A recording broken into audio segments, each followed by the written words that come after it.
Honourable Shane Jones. So the only thing that could be said for that speech is that she didn't try and sing a song.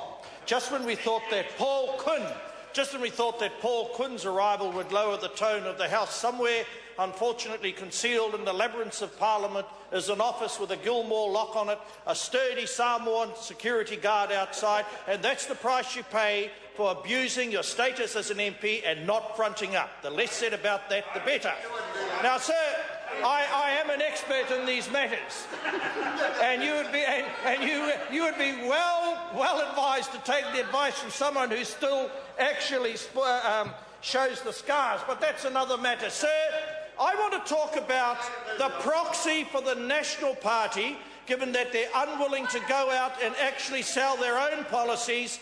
That very small cabal who seem to think that the households of New Zealand do not deliver an improved cost of living equation. So, under the leadership of David Shearer and the architecture of our senior finance spokesman, David Parker, we will be reforming the lazy, self-serving, unfair energy sector. We will be bringing in a Farmac-like agency that will drive down the costs to the ordinary Kiwi household and improve their cost of living, enabling them to have more pūtea, to do doctors' visits, which are getting out of control under Mr Ryle, to buy sports shoes, and to actually have a wee bit more pūtea so that day-to-day living can be made easier. For businesses, sir, they are already saying if they stand and if they are identified by Stephen Joyce, for example, as approving the direction of our policy, they will be hammered. Sir, in key industrial sectors, people have told me very, very forcefully, do not back down on this policy.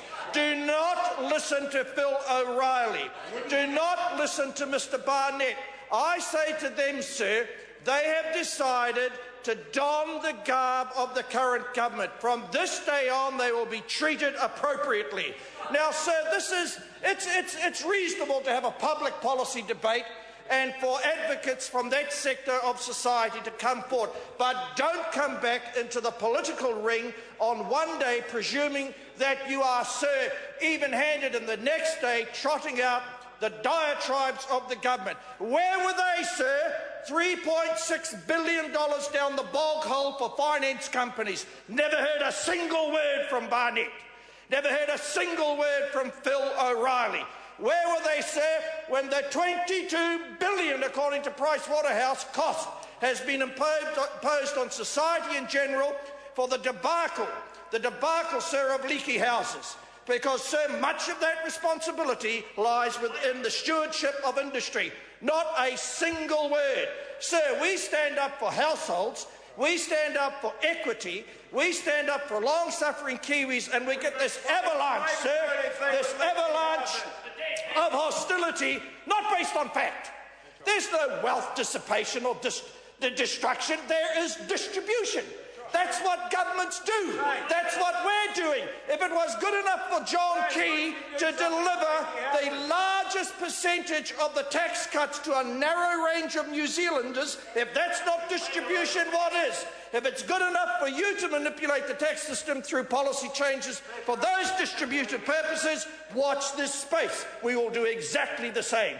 So we are resolute about this, because the business of looking after households is miles away, sir, from the mahogany top tables of merchant bankers, sir, and their kohimarama bases. Good on with them. Live your life, but don't live it on the backs, and don't rip off ordinary Kiwis who by and large, sir, are pals. That's why they look to this side of the House, because at the essence of what we stand for, sir, is equity, reform and improvement. You are not, sir, that side, a party of reformers. The reformers sit on this side. Capital gains tax, massive reform. Compulsory savings, massive reform. Changes to a military policy, massive reform. And getting rid, sir, of the self-serving, profit-seeking, mean-spirited czars of the energy sector and their merchant banking friends. That is a reform, sir, well overdue. So we will not resile, irrespective of how many hired mouthpieces turn up. Now, I accept, sir, when the backbenchers come and participate in this debate. They need merchant bankers to talk to them, for them, because no one knows them. Order. The only one that is known is the chap, sir, that's in the crap.